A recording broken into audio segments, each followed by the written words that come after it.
Obrigado, senhor coordenador. Bom dia, boa tarde já a todos.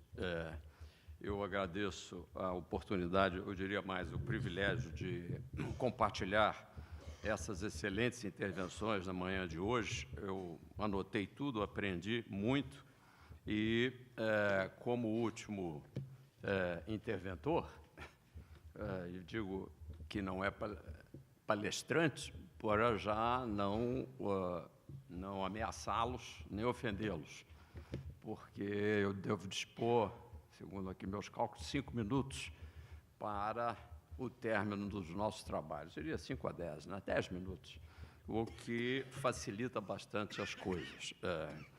Primeiro, porque eu acho que me dispensa, senhor coordenador, da nominata que eu gostaria de fazer, mas gostaria de, pelo menos, cumprimentar a Inteligência, grande revista que eu acompanho desde o senhor nascer, e aqui estão os principais editores.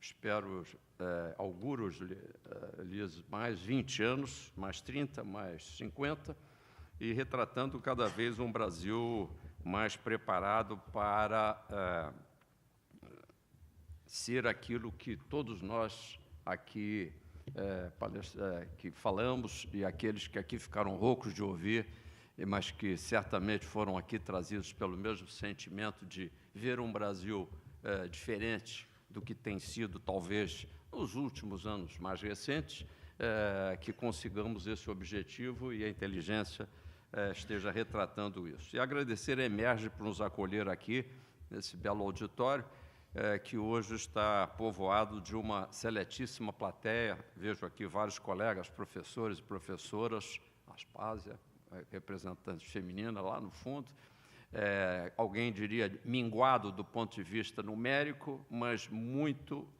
bem povoado e seleto, como deve ser. É uma reunião de trabalho, eu assim considero. E também considero que minha intervenção rápida aqui tenha essa característica de ser institucional.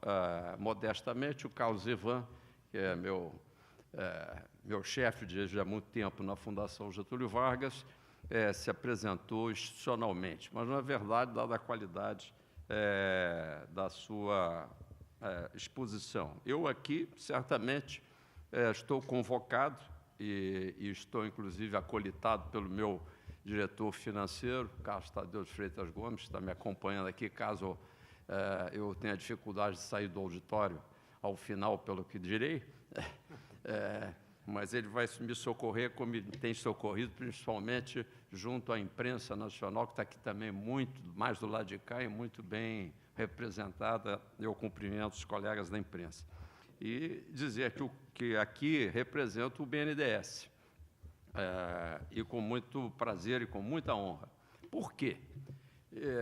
E nisso vou cumprimentar, apesar de não fazer a nominata, o senador, sempre senador Saturnino Braga, que lá está, pela representação que ele tem como benedense, que foi originariamente e sempre benedense, aquilo que, de fato, caracteriza o BNDE, sem S, ou o BNDES mais recente, com S, do social e, diria, também da sustentabilidade.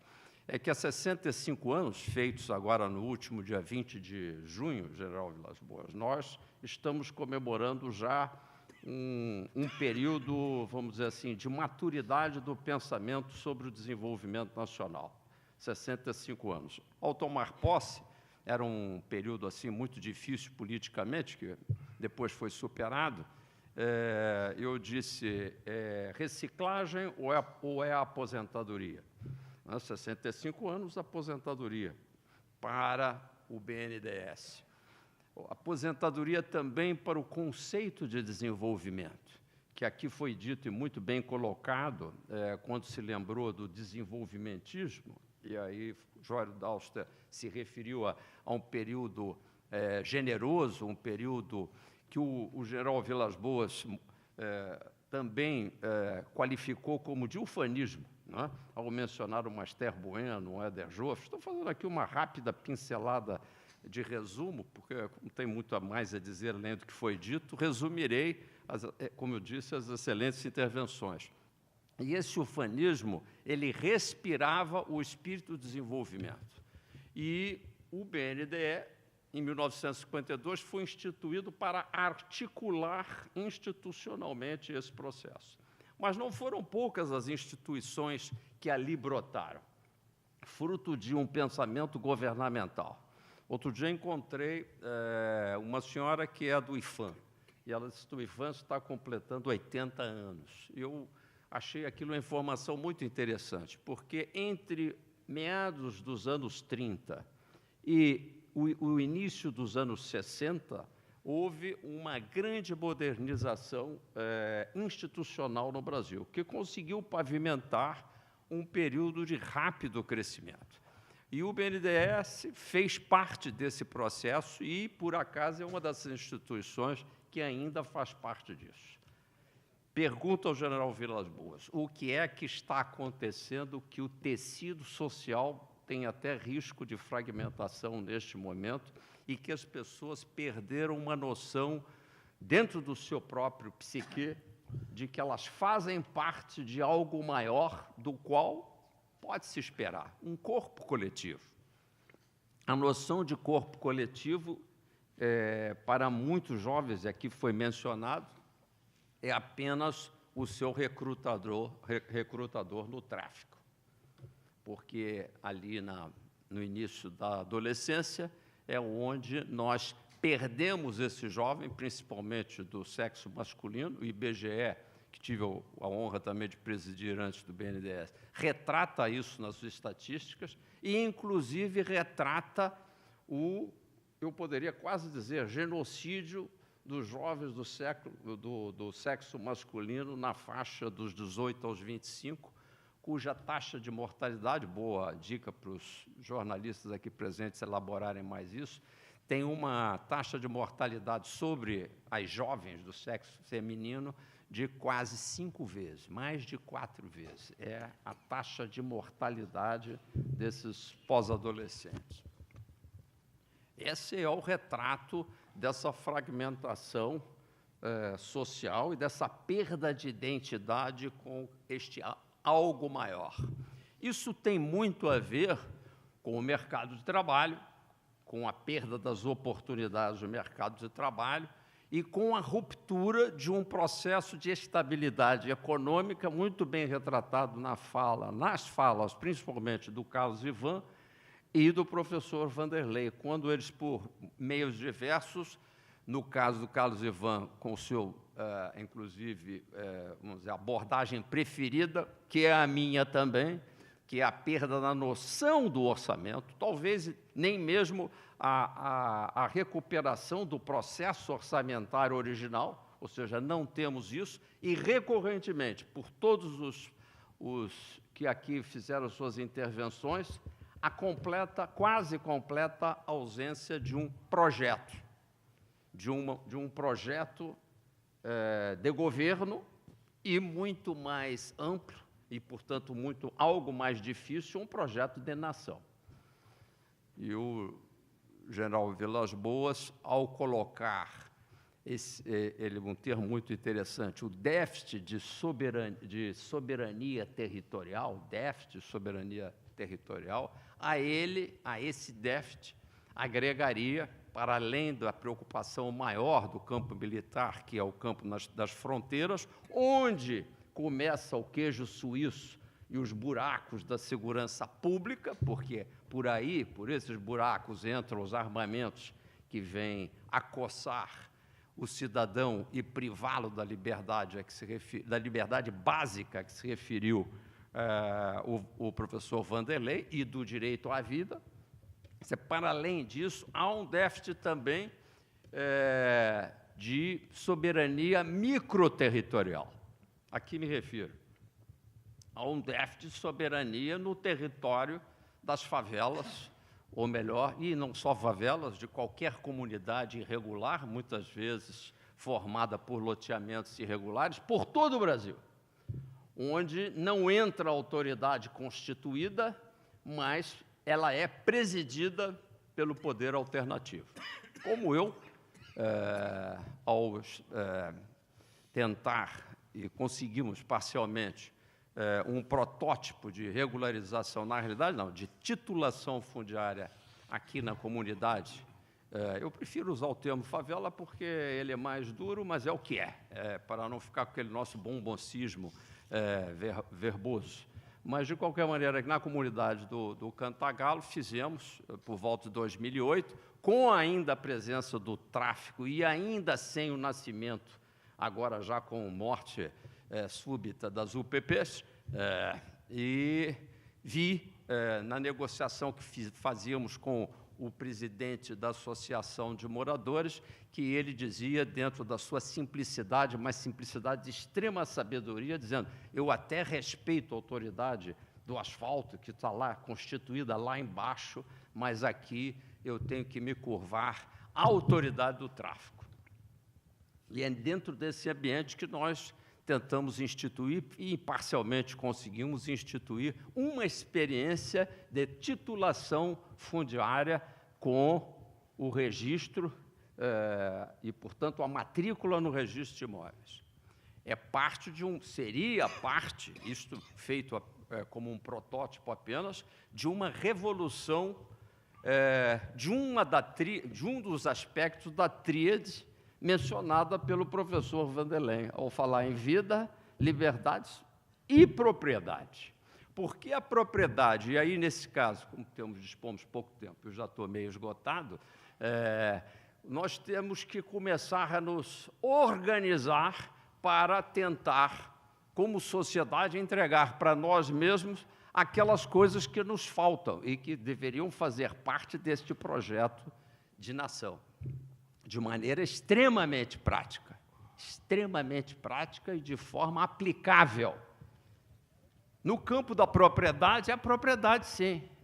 A propriedade para todos, se possível para todos, e dos mais diversos modos, porque a propriedade imobiliária, que não deve ser excludente, na medida em que ela tem que ser para todos que têm, e aí estamos numa escola de magistratura, para aqueles que têm o direito efetivo de dela participar. Se não seja pela propriedade originária, que é a aquisição, pela compra e venda, pela herança, pela forma de aquisição secundária, que é a uso capião administrativa hoje, cuja legislação de 2009, aliás, por incrível que pareça, da administração ainda do finalzinho agora que você mencionou, o ex-presidente Lula da Silva, e que nos habilita a fazer um grande programa nacional.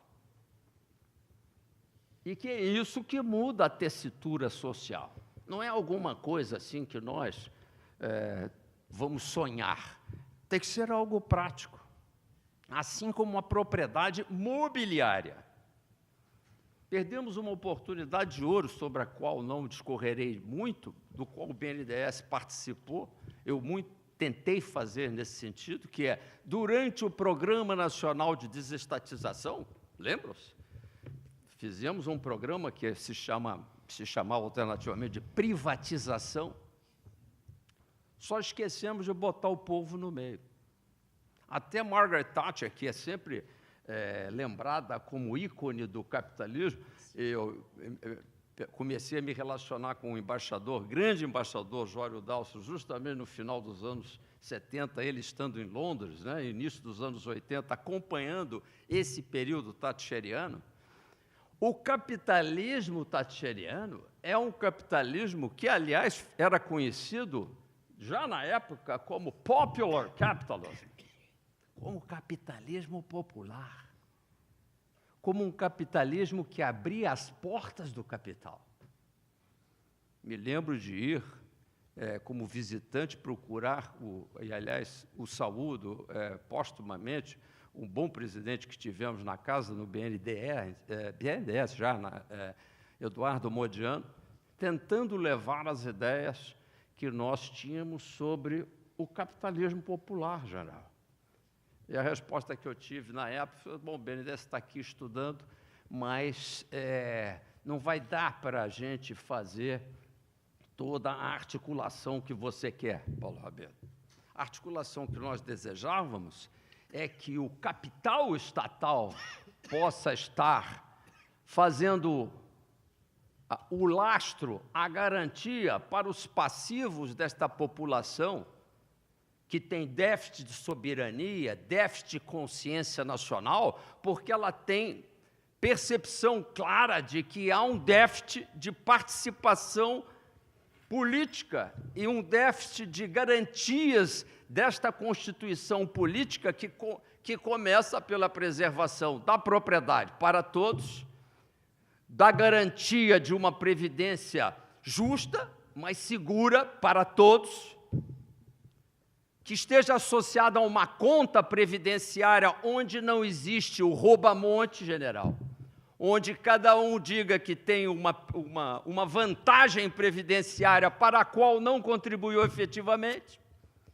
mas que, fingindo-se de morto, como quem não paga condomínio, tentando se beneficiar do pagamento dos demais, ele espera que outros paguem pelo seu privilégio previdenciário. Esta não é um bom arranjo social. O bom arranjo social é onde todos têm uma exata percepção de quanto estão contribuindo para o seu próprio futuro, que estejam se constituindo, obviamente, dentro do regime de mutualidade, porque, havendo um acidente pessoal, não só aquela pessoa, o contribuinte, como a sua família, a sua esposa, os seus filhos estarão assegurados pelo princípio securitário desta mutualidade, mas dentro de uma proporcionalidade de quanto se contribui para. E com a garantia patrimonial, ainda que ela seja construída aos poucos. E o campo do patrimônio estatal, ele mais do que nunca é o patrimônio que pode ser para todos os brasileiros, lá no futuro. Boa notícia. A legislação brasileira já prevê isto hoje. O legislador, no artigo 68 da Lei de Responsabilidade Fiscal, general, já prevê a constituição do Fundo do Regime Geral da Previdência Social, assim como dos regimes especiais. Essa é uma questão que tem que ser enfrentada também dentro do campo militar, que tenhamos segurança de que a nossa previdência não é apenas decorrente de um pacto em que, no futuro, algum tributo será pago por alguém que nem nasceu ainda, que talvez nem nasça, já que a nossa demografia torna-se-á adversa dentro de um futuro um pouco mais distante. Então, é preciso que haja lastro. E isso é muito bom, voltando já ao BNDES antes que me perca de vez, não é? Por quê? Porque lastro é não só decorrência do estoque de capital acumulado por uma nação e que tem que ser por todos partilhado, porque este é o conceito não socialista, conceito verdadeiramente capitalista, moderno, como diria Peter Drucker, de uma sociedade que ele preferia chamar de pós-capitalista, para fazer essa diferença. Está na mesma, são palavras, ideologias, como diz geral, que não nos ajudam em nada. E as soluções, sim. E dentro desse conceito, onde é que essa articulação previdenciária nos remete de volta a um BNDES? A palavra-chave, investimento. Qual é o nosso problema hoje?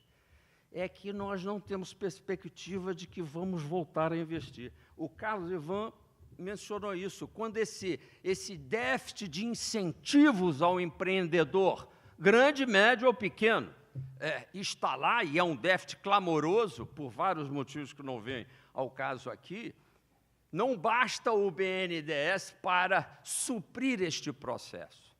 O BNDES não é tanto um supridor de deficiências, como ele é um fomentador de adicionalidades. O BNDES não está aqui para fazer o papel que o setor privado não fez, tanto quanto para dar, fomentar, articular aquilo que ainda está por se fazer nas áreas que são um pouco mais difíceis. Portanto, é injusta a cobrança que se tem feito ao BNDES de que ele criou campeões nacionais. Não, ele foi entrando onde havia um déficit artificial, um déficit criado por uma relação risco-retorno. Carlos Ivan passou de leve nisso, teria que ter falado mais sobre esse assunto, de um dos poucos países do mundo onde esta relação é de cabeça para baixo, general.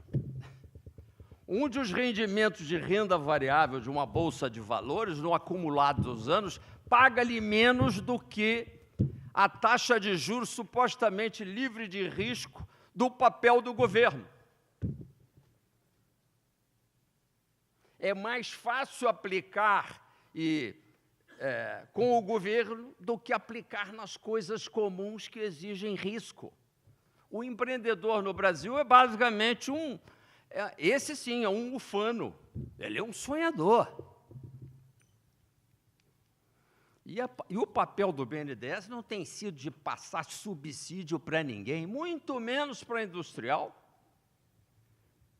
E desafio quem, precisa ser uma outra discussão e um outro desafio, um outro duelo, me venha com uma conta onde o chamado fomento à indústria brasileira, com todos os exageros que, de vez em quando acontecem, como aconteceram na fase final do Programa de Sustentação e Investimentos da presidente Dilma, que ele tenha palidamente os mesmos valores do coeficiente de subsídio aos juristas brasileiros. Alto lá. Não estou me referindo a Emerge nem aos juristas, aos ganhadores de juros. Aí me refiro aos juristas. Vocês estavam pensando que eram os juristas que eu tinha enlouquecido, né? Atacando os juristas aqui na Emerge. Os juristas, a turma, que somos todos nós, na medida que temos um fundo de investimento, nós, de modo silente, nós temos sido beneficiários do maior fomento estéril de todos os tempos. Em 2015, chegamos a pagar $500 bilhão de encargos e ainda achávamos que era um país investment grade. A Grécia, no momento mais escuro da sua situação financeira, general, chegou aí a uns 4,5%, 5% do PIB em encargos para a rolagem de sua própria dívida. Aqui, nós passamos de 8% nesse ano, no ano de 2015, agora um pouco mais. Mas o que mais importa, se fosse um ano estratosférico, fora da curva, mas não. Há 2 décadas, general, nós estamos nos fragmentando financeiramente, sem nos perguntarmos como país, por que sucede isso? Bom, é o desequilíbrio fiscal. Esse desequilíbrio fiscal nós conhecemos em várias nações, mas, repito, nenhuma delas paga a si mesmo de modo estéril tamanho e valor para uma rolagem que não faz sentido. Quando se soma isso ao recurso estéril que se gasta na previdência mais cara do mundo, que não é a mais sadia, nem a mais bem organizada, certamente, em termos de PIB, passando de 11% do PIB, a mais cara. Pergunto, e a pergunta do Carlos Ivan, tem chance de se fazer um orçamento nesta situação? Não tem chance. Já encerro porque chegamos ao final. Na realidade, estou dando a todos vocês uma ótima notícia. É possível corrigir. É possível corrigir, general. Por quê? Porque apenas por mostrar essa tesoura de expulsão das atividades privadas recorrentemente no campo financeiro, com a estrutura de juros mais estúpida que eu conheço, que em certo momento chamei de pornográfica, disseram que eu estava falando demais. Então, eu não vou falar, mas vocês pensem o que vocês quiserem. E um hospício tributário sobre o qual não falarei, há décadas tenho me lançado em propostas diversas de simplificação tributária, general. O único país do mundo que, ao percorrer uma latinha de extrato de tomate fabricada em São Paulo para ser entregue para um consumidor mineiro, ela paga só de tributos mais importantes. Não me venham com taxas e outras coisas, porque vai passar 7, 8 categorias tributárias diferenciadas com legislações próprias. Isto e um manicômio não sou eu quem digo, o professor Roberto Campos vivia repetindo, quando eu menos esperava, estava lá o termo que eu achava que eu tinha inventado. Não, eu tinha lido, esqueci, usei, né, sem pedir licença, e lá estava o nome, manicômio tributário. Repito, são só 2, 3 boas notícias para lhes dizer. Havendo vontade política, que seja legitimada e consensada por um povo carente dessa identidade nacional, e se isso for vestido por uma visão social que, de fato, traga a noção de que não é para deixar ninguém para trás, que é para todo o país, os 208, irem juntos, com as desigualdades que ainda restarão, por certo, com as diferenças de renda, os ricos estarão devidamente preservados, mas que tenha um pacto que não deixe ninguém para trás, mas com responsabilidades e não com assistência, com vara de pescar e não com distribuição de peixe, com portas de saída da pobreza e não com portas de entrada. Se nós fizermos isso, general, quanto o senhor acha que precisa? 4 anos para fazer essa virada? Não é? 5, como foi o plano de metas? Não importa. Isto é uma construção. Digo-lhes uma coisa, e com isso acho que é um encerramento muito interessante para um interessantíssimo seminário, como foi desta manhã. Precisamos desta virada. Isso todos aqui disseram. Ela é urgente. Isto não é uma coisa mais para ser... Que seja esse o último painel para discutir que precisamos. Agora temos que começar a fazer painéis, general, sobre como vamos implementar isto a partir de 2019, com a ressalva de que o presidente Temer já tem, com as suas reformas, embora tropeçando numa dificuldade política, até pessoal muito grande, já tem começado a fazer os movimentos necessários, tanto no campo fiscal, com o teto, no campo trabalhista, certo, ainda, como disse o Carlos Ivan, insuficiente, porque não estamos ainda transformando o empregador e o empregado em reais colaboradores e parceiros, mas estamos na boa direção. A previdenciária, que acho que só tem cá entre nós, essa insuficiência, ela quer resolver a questão financeira, mas não está ainda delineando como é que eu participo, eu como contribuinte, desse futuro previdenciário. Teríamos que botar esta proposta para que ela pudesse ser irrecorrível em termos de votação por um Congresso Nacional em massa. Nesse ponto, nós precisamos aprender, às vezes, como vender uma ideia ao Congresso Nacional. E digo isso com uma pontinha de orgulho, agora vou encerrar mesmo, porque é algo que precisa ser dito assim para elevar um pouco o nosso moral, a gente sair daqui. É possível, gente. É possível.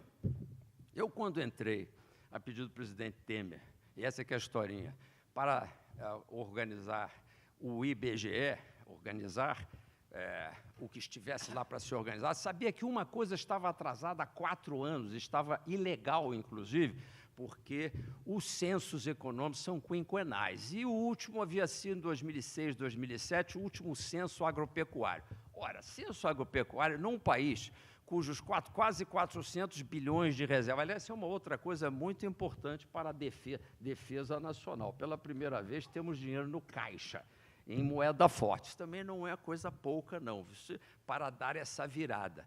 E o agronegócio tem contribuído muito para formar este caixa, alimentar a população, etc. e tal. Vocês conhecem a história. Precisa ter informações adequadas que o censo traz. Devia, desde 2011, ter sido feito. Foi sendo rejeitado por alguém na burocracia da presidente Dilma em 2011, 12, 13, 14. Quando chegou o presidente Temer, eu entrei e fiz um discurso. Presidente, nós precisamos fazer o censo agropecuário, etc. e tal. Enfim, estava tudo combinado. Então, agora vai sair o censo agropecuário. Chamei os caras, lá dentro era 1 bilhão e 600 milhões o custo. Eu falei, esse custo não me parece. Eu, como ex-empresário, acadêmico, mas também com um vertente de empresário. Isso é um valor muito... Corta isso. Não, mas não pode, porque senão só corta. Vamos pedir 1 bilhão e 100 e estamos conversados. Tem que ser menos do que esse número. Aí colocamos 1 bilhão e 100 no orçamento. Para resumir a história, no dia 1º de setembro, cheguei lá, o meu querido ministro, e sério, competente, ministro Diogo Oliveira, disse, olha, aqui, não, infelizmente, essa verba dançou. Mas dançou como? Foi porque pediram isso, aquilo outro. Mas isso não pode. Esta informação é vital, é como a defesa, é a defesa estatística. Nós estamos no escuro em relação a áreas inteiras como Mato Piba, por exemplo, que nem existiam direito agriculamente em 2007. Precisamos tirar fotografia desses locais. Não podia. Então, fui comprar uma fazenda leiteira para tomar um copo de leite. Quer dizer, fui organizar uma frente parlamentar da geografia e estatística, que, aliás, ficou formada naqueles poucos meses, com a ajuda de vários parlamentares, para poder votar. Os militares são bons disso, são bons articuladores no Congresso, mas eu não era, general. Então, uma emenda foi possível, 505 milhões para fazer o censo agro. 505 milhões. E aí, fiquei feliz, porque essa emenda não existe. E, com isso, quero lhes dizer, apesar de toda a crítica que acompanho do Dauster sobre a questão política, a fragmentação partidária, lhes dizer que também é possível fazer as coisas se você conversa do jeito certo no Congresso Nacional, explicando aquilo que precisa ser explicado de modo prático. E eles votaram, com sacrifício de suas próprias emendas, 505 milhões. Não é fácil tirar uma emenda de 505 milhões. Aí o governo aderiu, etc. e tal. Tive o segundo tipo de problema, já no início desse ano, convencer aos exímios e competentes servidores do IBGE, que é uma ótima organização, que deve nos orgulhar, seríssima, impecável, mas com aquele traço do servidor, que só pode daquele jeito que eu sempre tive no livro. Nós, militares, eu digo nós, porque eu também sou da reserva, temos esse traço, né? Só pode ser o que tem no livro. E a nossa necessidade é de improvisação, em alguns casos. Então, se nós vamos fazer um censo de 505, se não for de 505, junta com o orçamento desse ano, começa no fim de um ano, entra por agora, 2018, uns 800 milhões, mas aí não dá censo nenhum. Para encurtar uma história que já se alonga, nós trouxemos o número de recenseadores previsto pelo órgão, da maneira convencional, para aplicar um questionário de 2h30 de duração, para um questionário para 40 minutos de duração, completo. O outro, ele era detalhista, ele era exatamente sonhador, ufanista, queria saber se o sujeito tinha obturação, se não tinha, se o filho ia para a escola, coisas que se pode resolver mediante avaliação por amostra depois. Fazer o censo rápido, para todos os 5.300.000 estabelecimentos. O único país do mundo, general, que visita 5.300.000 estabelecimentos. Nos Estados Unidos são 1.500.000 estabelecimentos. Aqui a gente tem que percorrer tudo e fotografar todos. Muito bem. Conseguimos convencer o corpo técnico do IBGE a fazer esse censo diferenciado, que começava pulando numa piscina vazia com 500 milhões de orçamento, esperando que o Diogo desse mais os 200 e tal para terminar, e com 20 e poucos mil recenseadores ao invés dos 80 e tal. Esse é o milagre de botar um orçamento em menos de 50% do valor original.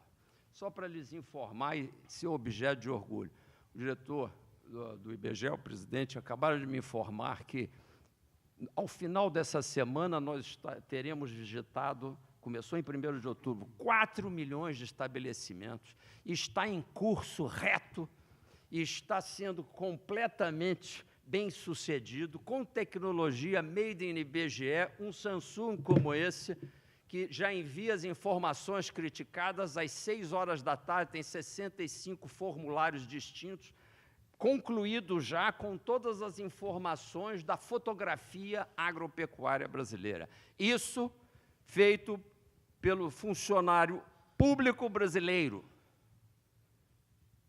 E mais um presidente doido, no caso do órgão, que dizia, não, vamos fazer com 50% do valor e vamos executar. E vai a campo. A mesma coisa nós estamos fazendo no BNDES. Concluo para dizer que o BNDES também não ficará parado, né, como dizia a estrofe do Raul Seixas, olhando com cara de viado que viu o Caxinguelê, né, assim, atarantado. O desejo de toda uma sociedade por um programa de governo. Dentro de mais 15 a 20 dias, nós teremos concluído um programa detalhado com uma visão de 2035, que é a visão do nosso próprio planejamento estratégico geral. Então, se todas as organizações do Brasil começarem a fazer o exercício de sonhar o Brasil destravado, potencializado e, quem sabe, transformado, que são os 3 cenários que rapidamente aqui emiti, nós vamos conseguir. E o BNDES vai dar a sua contribuição a todos os candidatos, general. Então, saúdo a sua iniciativa de já ir procurar na área de defesa essas discussões e já o convido para discutir, junto com as principais federações e confederações de empresários e de trabalhadores, proximamente, será provavelmente no mês de março, Saturnino está convidado, todos os acadêmicos, professores, professoras aqui convidados, todos interessados, para que a gente faça, por assim dizer, um ponto de partida para a discussão do debate nacional. Nós não temos que perguntar que candidato, o Jório já falou, do partido político não vai sair grandes coisas, vamos dizer assim. Nós temos que escrever esse plano. Nós temos que nos articular para implementar este plano. Nós temos que estar próximo de todo e qualquer candidato e dizer, toma aqui, vai estudar, este é o plano, ou pelo menos uma versão daquilo que o povo nas ruas, desde 2013, sem resposta, tem gritado, que é um socorro coletivo em prol de eficiência na educação, na saúde, simplicidade nos impostos, estabilidade, segurança e, principalmente, aquilo que foi mais dito aqui, a recuperação da autoestima nacional. Isso nós faremos, mas essa virada depende de nós. Muito obrigado a todos.